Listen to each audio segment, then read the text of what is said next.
So we talked about the principle of learning as a spiral, where you learn something new and then you spiral back to the old stuff and you go up to something newer, spiral back to the newish and the old and so forth. So we'll go back for a minute and do advanced lunges.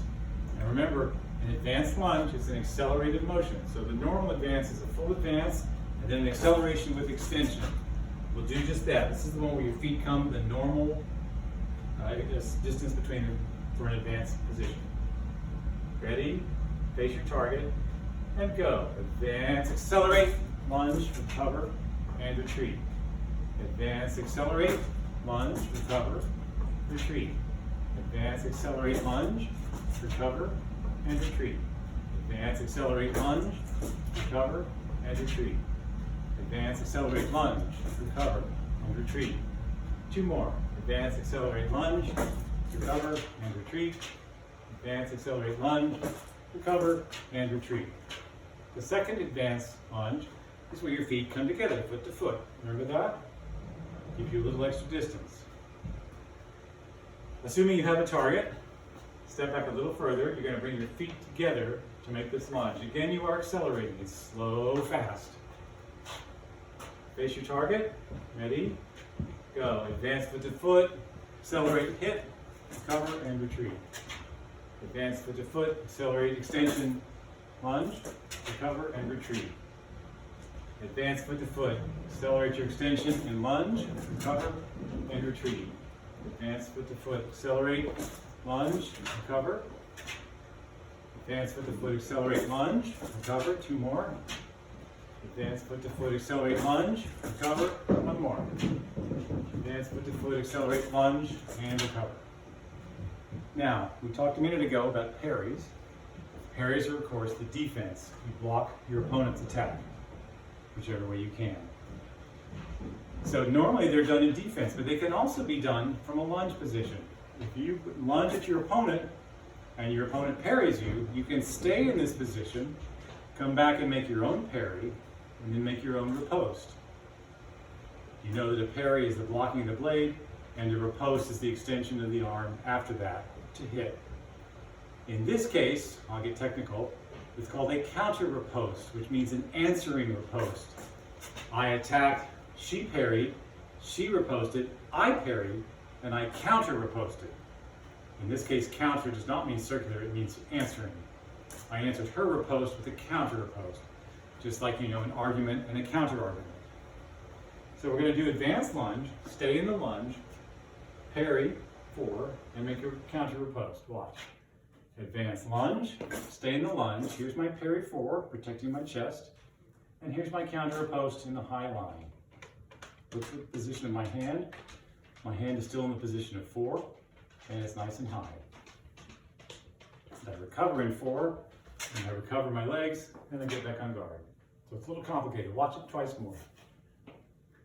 Advanced lunge, stay in the lunge, parry 4, riposte, recover in 4, my arm's bent here, it's not here, it's here, recover my legs, and retreat. Once more, advance, accelerate, lunge, stay in the lunge, parry 4, make a counter riposte, come back to 4, recover your legs, recover, retreat. Try this with your target. You won't be able to watch me if you've got a target, of course, but you can hear it. We'll do 5 of these. Ready? Go. Advance lunge. Stay in the lunge. Parry 4 in your chest. Make a counter riposte. Come back to 4. Recover and retreat. On guard. Advance lunge. Stay in the lunge. Parry 4. Counter riposte. Come back to 4. Recover and retreat. Go. Advance lunge. Stay in the lunge. Parry 4. Counter riposte to the target, come back to 4, recover your legs, and retreat. Again, advance lunge, stay in the lunge, parry 4, riposte, come back to 4, recover, retreat. Once more, go. Advance lunge, stay in the lunge, parry 4, counter riposte, come back to 4, recover, and retreat. So, those are things you can do. You can be defensive when you're retreating. You can also be defensive when you're in that position. I'm going to review some more of the parry positions. We did this last week for my students, my older students. You have to think of the target area in foil as a quadrant. That is, it's split this way and this way, so it's got 4 sections. High and low, outside and inside. See how this is inside in relation to you? So on guard in 6, that's the high outside line. On guard in 4, that's the high inside line. I'm going to teach you 2 others. 7 or 17, you simply drop your point, and that protects the low inside, like your stomach. And octave or 8, you move it over to the side, and that protects the low outside. So as strange as it seems, the numbering is 6, 4, 7, 8. You can see I'm kind of making a square with my point. 6 and 4, 7 and 8. So 6 and 8, 6 is above 8. If you watch that and imitate with me. And 4 and 7 are above, well, 4 is above 7. So I'm going to call the numbers. I want you to go to that position, see if you can. I sometimes use the word septime for 7 and octave for 8. If you're a musician, you know an octave has 8 notes. It's just a matter of habit. Those are the terms I learned. So on guard in 6, 4, 7, 8. 6, 4, 7, 8. 6, 4, 7, 8. If you're lefty, it looks like this. 6, 4, 7, 8. 6, 4, 7, 8.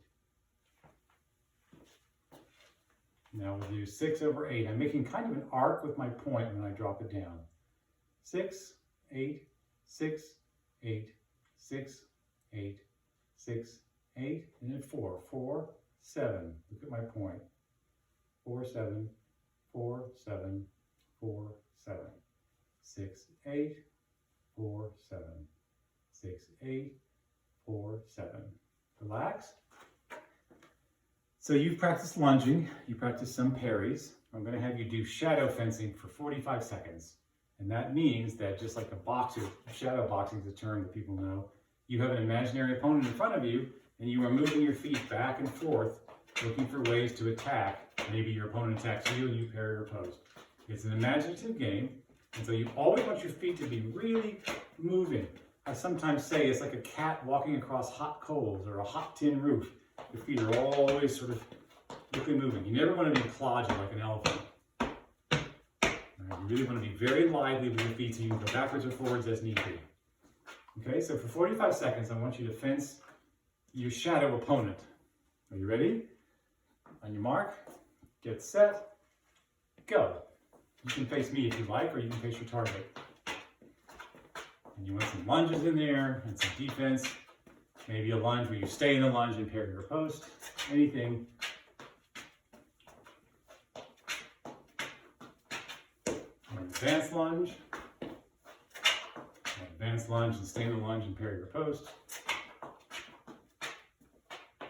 15 seconds.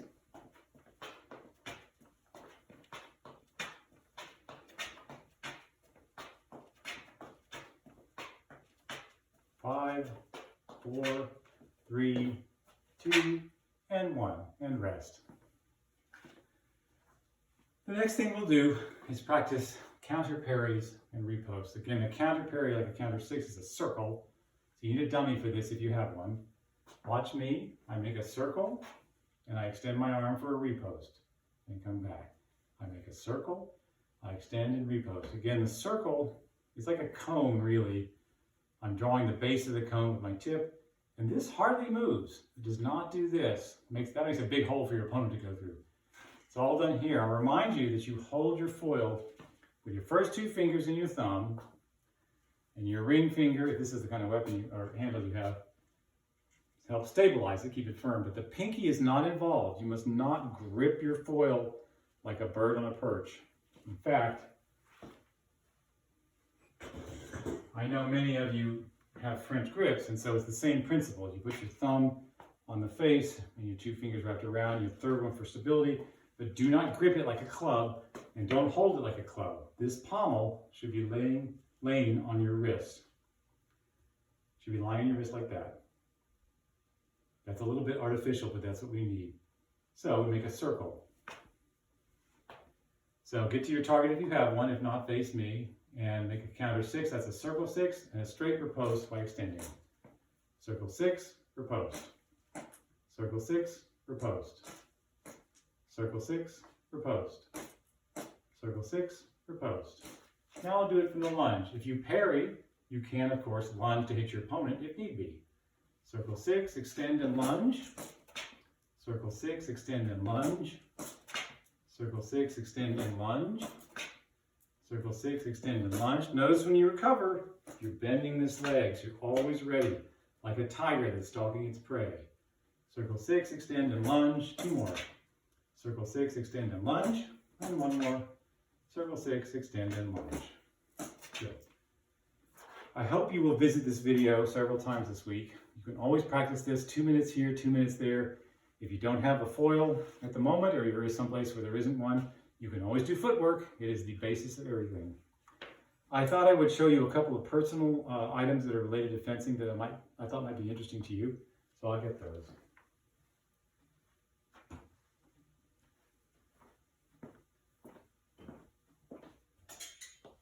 I showed this to my beginner intermediate class last week. These are 2 trophies from the Penn State Open, which was the biggest college tournament in its day, may still be, 1981 and 1982. First place, second place. So as a junior in college, I won this, and it gave me this very cool sword, which has gotten a little rusty, I'm sorry to say, but it's pretty neat. And if you like swords and if you like trophies, this is kind of a neat thing to have. And this is the second place. The next year I lost to a guy from a different university. So, but still, got these nice partners that look good on a wall, and they're kind of good reminders of that time. I'm going to pick up my iPhone and show you a couple of photos.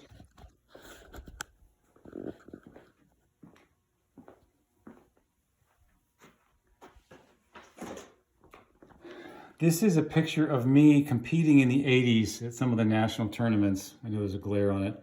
I had no idea this picture existed, but I went to one tournament in the fall, and then the one in the winter, it was simply lying on the counter. Somebody had taken this picture, and I recognized myself instantly. I'm the one whose back is to you. You'll notice my hand is on the floor, which is extremely low, too low in fact.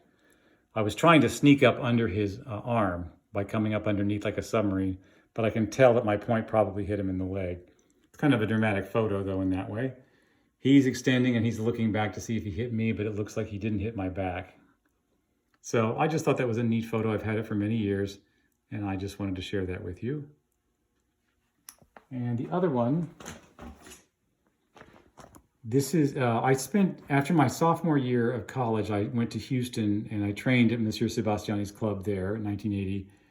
At the end of that period, in June of 81, I went to the national championships in Fort Worth, and my hometown is Dallas, so it was kind of a hometown advantage, I guess. And I made the finals of the U.S. Nationals, and here is the first bout in those finals against the eventual winner, Mark Smith, who won that year. I show this to you because of the form. If you look at this, you'll see the extremely clean lunge line I have. And as you'll notice, it gets more and more extreme, too extreme, really. This one's quite extended. I'm leaning over quite a bit. And this one is even more extreme still. Where is it? So that's probably too much of a bend. But in terms of the principle, there's a nice clean lunge. And if you can, you don't want to lean too much. But I made an effort to hit him in that. So some guy I knew just happened to be sitting on the sidelines, took these pictures, and I'm glad to have them. Thought I'd show them to you. They're kind of from a different era, even though the equipment is the same and the principles are basically the same. Okay, so I hope you have a great week, and you will check in with this, and I will see you next week. Thanks.